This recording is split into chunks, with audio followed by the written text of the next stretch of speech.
Stoicism teaches that the wise and virtuous person is one who lives in harmony with nature, valuing moral integrity above all else. This individual does not fear pain, death, poverty, or the unpredictable hardships of life, but dreads only failing to uphold their moral duty and falling short of their full potential as a human being.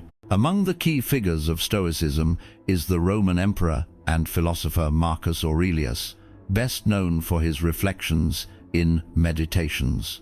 Often seen as one of history's most admirable leaders, Marcus Aurelius ruled as the last of Rome's 5 good emperors during the Pax Romana period of relative peace and stability.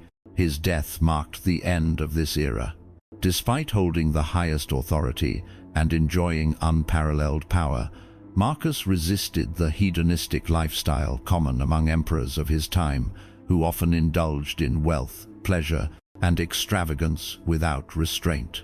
With limitless access to wealth and freedom beyond societal norms, Marcus could have pursued any desire. However, he chose a life of discipline and virtue, consistently making ethical decisions throughout his 19-year reign, not for recognition or admiration, but simply because it was right. This unwavering dedication is remarkable, considering the temptations he faced daily without any external consequences for giving in. His writings, later compiled and titled Meditations, were never intended for public consumption, but served as a personal guide to navigate the challenges of life. These reflections, divided into 12 loosely organized sections across about 150 pages, reveal a deep commitment to self-improvement and moral clarity.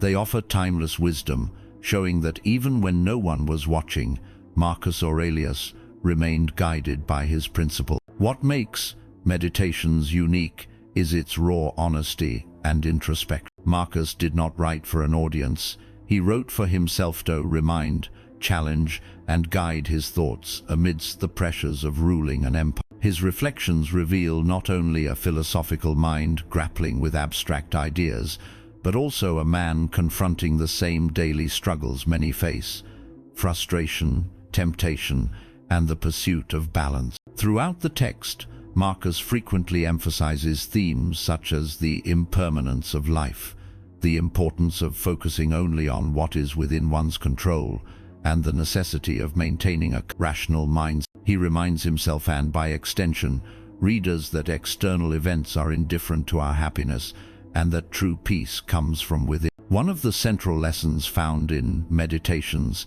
is the idea of accepting life as it unfolds, without complaint or resistance, while remaining committed to virtuous acts. Marcus encourages embracing hardships as opportunities for growth, not as burdens. The impediment to action advances action.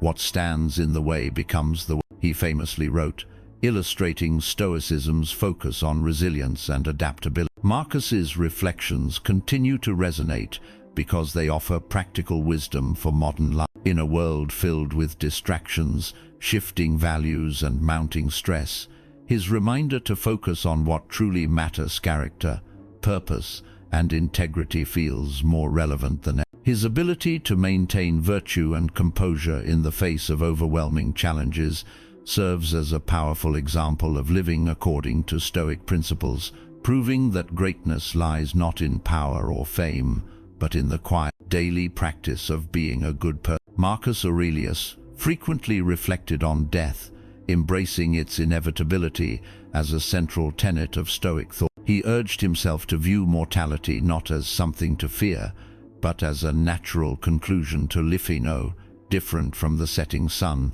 or the changing of seasons. Death, Marcus believed, was neither good nor bad.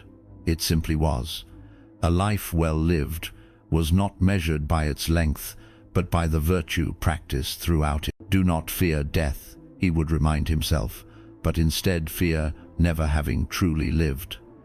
For Marcus, living meant acting in accordance with nature and fulfilling one's duties to oneself and society without becoming consumed by desires or distractions. His relationship with material wealth and possessions further underscored this philosophy. Unlike other emperors who reveled in luxury, Marcus practiced restraint, reminding himself constantly that external wealth was fleeting and irrelevant to personal virtue. The value of life did not lie in accumulating riches or status, but in how well one maintained integrity amidst life's challenges. Adversity, Marcus believed, was not an obstacle to be avoided, but a necessary part of existential opportunity for growth and strength. The key was not to wish for a life free from hardship, but to cultivate the resilience to endure and overcome it. You can endure anything, Marcus told himself, or you cannot. If you cannot, then the worst has already happened.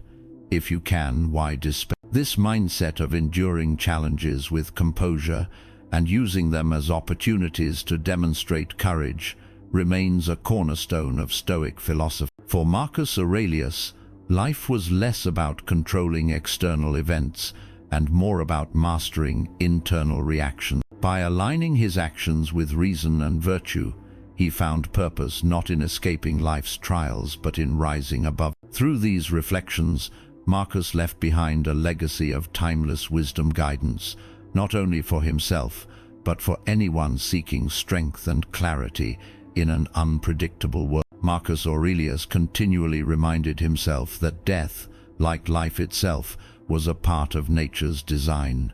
It was inevitable, beyond control, and thus not something to fear or dwell. Just as it was natural to live virtuously and support others, it was also natural to accept death as a duty. His philosophy urged him and those who follow Stoic principles to focus on living fully and meaningfully, rather than wasting energy fretting over mortality. For the Stoics, living well meant embracing one's role in the greater order of existence. They saw life not as a pursuit of fleeting pleasures like wealth, fame, or power, but as an opportunity to embody virtue and fulfill one's potential. True happiness, they argued, was not found in external achievements, but in cultivating inner peace and moral integrity. Pleasure was transient, a mere reaction to external stimuli.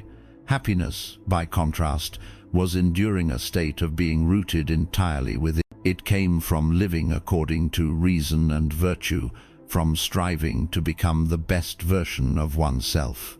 For Marcus Aurelius, even as a powerful emperor, the pursuit of virtue remained paramount. The greatest failure, he believed, was not losing material possessions or societal status, but failing oneself by not living up to one's potential. Be great, Marcus reminded himself, because greatness is your duty. It's written into your very nature.